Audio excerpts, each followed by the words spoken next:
La Biennale d'art contemporain de Lyon s'invite dans les futurs locaux d'Euronews. Dans le cadre des modules de la Fondation Pierre Berger Yves Saint-Laurent, 4 artistes sont invités à présenter leur travail. Tous ont en commun de s'intéresser aux limites du visible. Les vidéos, sculptures et installations montrent l'intérêt de ces artistes pour les phénomènes imperceptibles.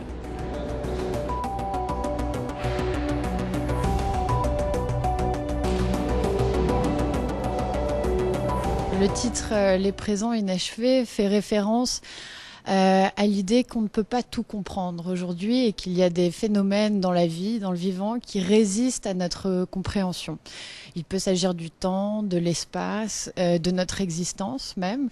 Et tous les artistes qui ont été rassemblés dans cette exposition s'attachent à révéler ces formes qu'on ne peut pas comprendre et révéler la beauté finalement de l'insaisissable dans nos existences. Cette œuvre du Britannique Oliver Beer ressemble à une peinture abstraite. C'est en réalité le lino installé dans la cuisine de sa grand-mère. L'œuvre fait ainsi apparaître les mouvements de la moitié d'une vie. Le Canadien Jeremy Shaw s'intéresse à la volonté de l'homme d'échapper au contrôle de soi.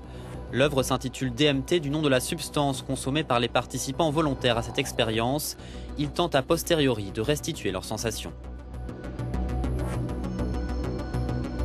Avec Désert de verre, le français Benoît Pipe fixe dans une matière extrêmement fragile les formes invisibles de l'explosion nucléaire. Le Suisse Julien Charrière joue lui avec le vivant. Pour réaliser ses sculptures, l'artiste a utilisé des micro-organismes et des bactéries qu'il a lui-même prélevés dans la nature et dont il a domestiqué le développement. L'artiste imite ainsi l'action du créateur de l'univers. Ce sont des artistes qui s'intéressent à ce qu'on ne peut pas raconter.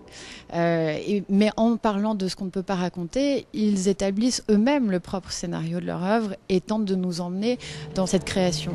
Et il s'agit pour chaque visiteur d'accepter de suivre l'artiste dans sa fiction et d'accepter que cette histoire peut être valable et qu'elle a quelque chose en plus qui puisse nous faire découvrir une autre manière d'envisager notre monde.